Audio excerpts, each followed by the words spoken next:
This is my review of the Cuei Killers. This is a 75A downhill race wheel, and I just don't call it a downhill wheel like the Fat Boys. This is a race wheel. This is a very, very grippy, fast, high performance wheel, and it's meant to compete at a very high level. The Fat Boys also designed a little bit to compete, but once broken in, and even with skin, this is a pretty relaxed wheel to slide around, and it's not the fastest. These Killers are meant to be fast, they're meant to win races, so we're gonna see how they stack up. This wheel is 74 millimeters tall with a, I think, 64 millimeter contact patch. I'll correct myself if I'm wrong. But this is a very soft, not that big wheel. I mean, yes, it's a monstrous wheel. It is huge. But when you compare it to the Venom Magnums, no, it's not big. When you compare them to the Cheetahs, it's not that big. This wheel feels light compared to those, which is really appreciated if you're pushing around. I mean, I've raced these around my college campus, and I really like them in between runs because they're relatively lightweight and easy to push, easy to accelerate, and that was a really good feeling. When these wheels had skin, they were incredibly intense to slide and corner on.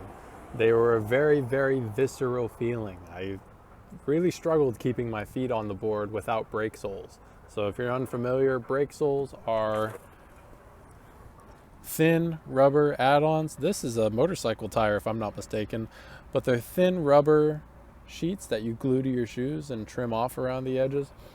They help with the life of your shoe, and they also help significantly your shoe grip tape.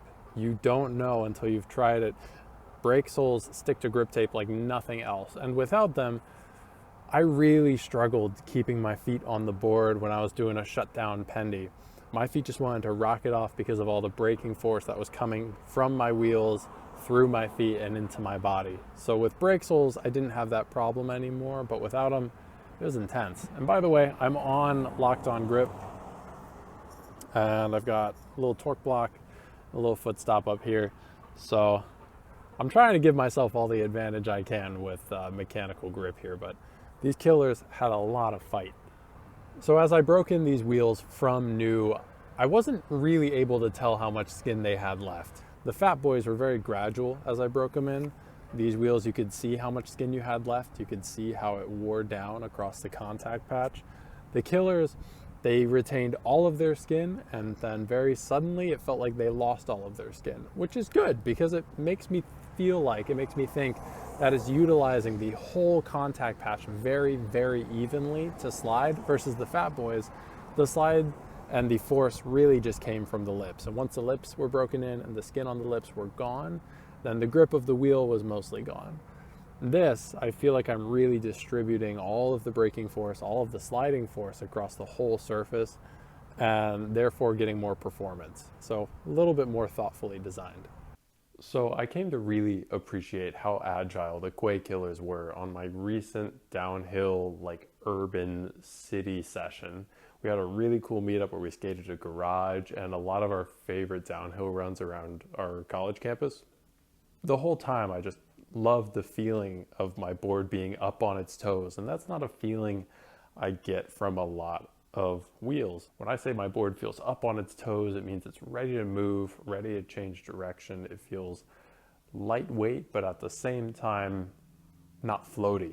It just feels like a very, very athletic wheel, whereas the Fat Boys were very relaxed. They were chill. They weren't as quick to change direction. They felt a touch sluggish. The Killers, on the other hand, do feel ready to go, ready to race, and ready to stick some lines. Now, with that being said, I don't think that the Killers have a very large grip advantage over the Fat Boys.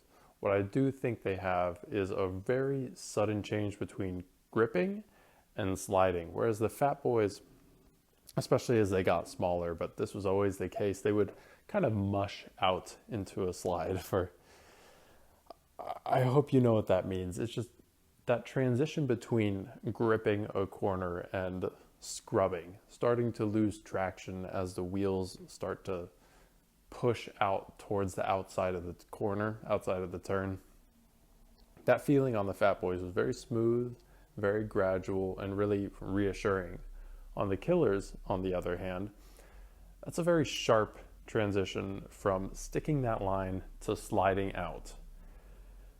And that can cause some problems if you're not ready to catch it. You'll see in this video that I'm, playing over right now, I was taking a mic'd up run on the Killers, and the same run I always do on the Fat Boys. I've taken this hill dozens and dozens and dozens of times, probably over 100 times at this point.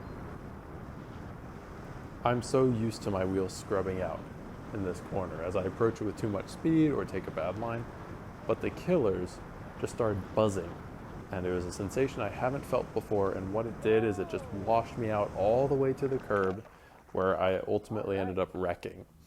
I didn't know how to control this feeling. After talking with people online, somebody suggested that in that situation, my best bet is to just give the board a little bit more drift angle, and that'll bring it back in. But my experience on the Fat Boys, another 75A soft downhill wheel, told me that if I just sit in it, I'll be okay. If I just lean a little harder and try to maintain the line, then it's just going to scrub the speed it needed until it could resume the line. That wasn't the case. I completely lost control of the board, and it pushed me all the way out to the far edge of the turn, where I ended up getting hurt. Now, the one place I do notice a difference over the Fat Boys is just in their general speed and acceleration. These wheels are faster, they roll quicker, they get me down slopes faster. I can feel it, and it's tangible, like the rebound is there. I know I have the softest version of the Killers, the white 75A, but the 77A are just going to be a little better, and the 80A are just going to be a little bit better than that. Those are going to retain their speed better because they're not going to be deforming as much as they roll.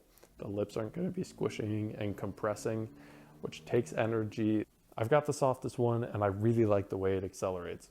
Don't think that you shouldn't get the 75A because it's going to be super slow, and you're going to be sacrificing all this speed and all this acceleration just to grip corners better. If that really is your priority, perhaps the 77A is more up your alley, but I've been truly impressed with how, like I said before, athletic the 75A Killers feel. And so now the big question I want to tackle in this is, what on earth does the Cuei spacer do to benefit you? There's a lot of talk on the internet that the Killers are completely obsolete because they use the non-standard core dimension of 10 millimeters.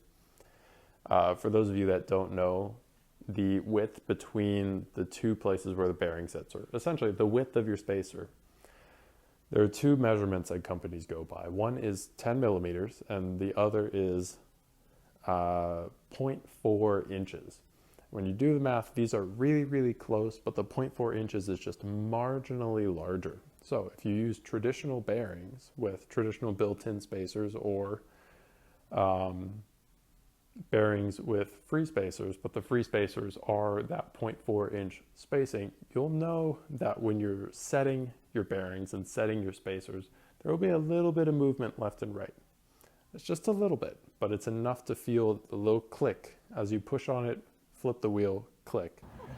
I'll try to get this on video here so you kind of see what I'm talking about. But people say that the Killers are obsolete or that they're substandard because they don't use the normal 0.4 inch spacer size. They use the 10 millimeter size. And so Cuei has designed their own precision 10 millimeter spacer to counteract that. And they claim it gives you better grip, better speed, better geometry, better wear patterns on your wheels. And I'm going to test that. I'm not on a precision race setup.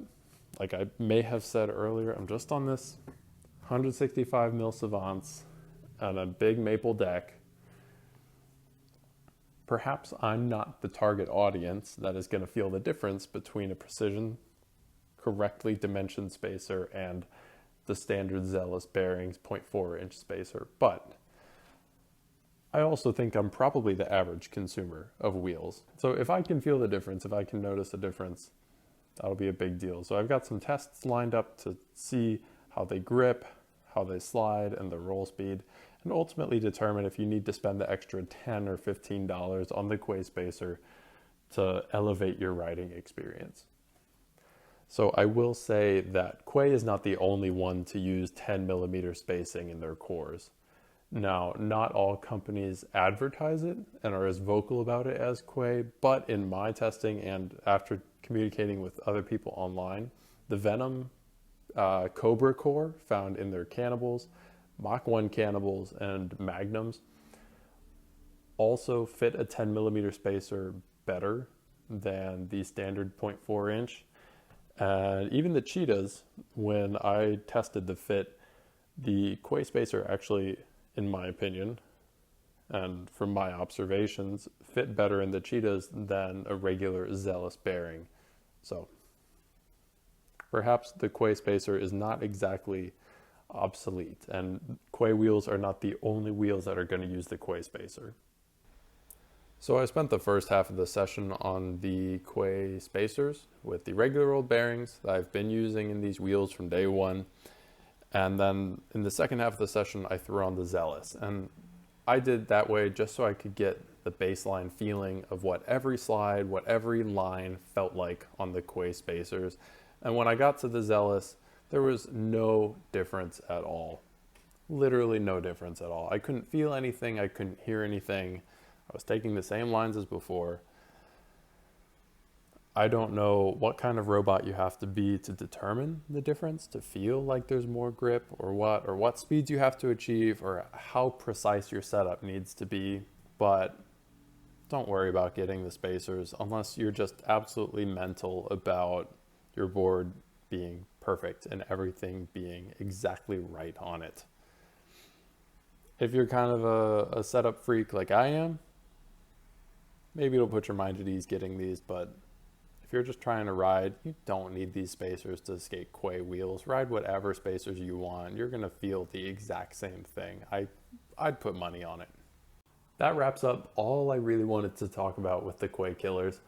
If you have other wheels that you can compare them to, please comment below. If you have experience on the Cuei Killers and experience on something else like Venom Magnums or the really soft Seismic Alphas, please comment down below.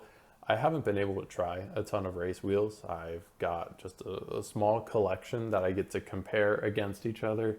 And the Fat Boys are really my baseline for everything right now because I am so confident on them and I know exactly how to ride them to make them feel good and to make them work for me, that they're going to be my baseline for essentially every wheel I skate moving forward.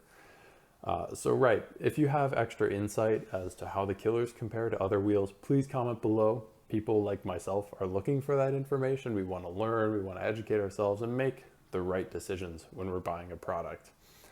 I think the Cuei Killers are generally slept on. I think that too many people have an aversion to them because of the tiny, tiny, tiny difference in core dimension. They're just a tad small. That's all. You're never going to feel it on the hill. And if you can, chat with me, DM me, let's talk, let's learn, and tell people in the comments. But in my testing on my very ordinary board, on my very ordinary hill, I couldn't tell you the difference. So thank you so much for watching. This has been a pleasure to make. It's been a little challenging to make. I've filmed in a few different places, but regardless, I'm really excited to have this video out. So comment, subscribe. I'll be making more probably next month, and appreciate you guys.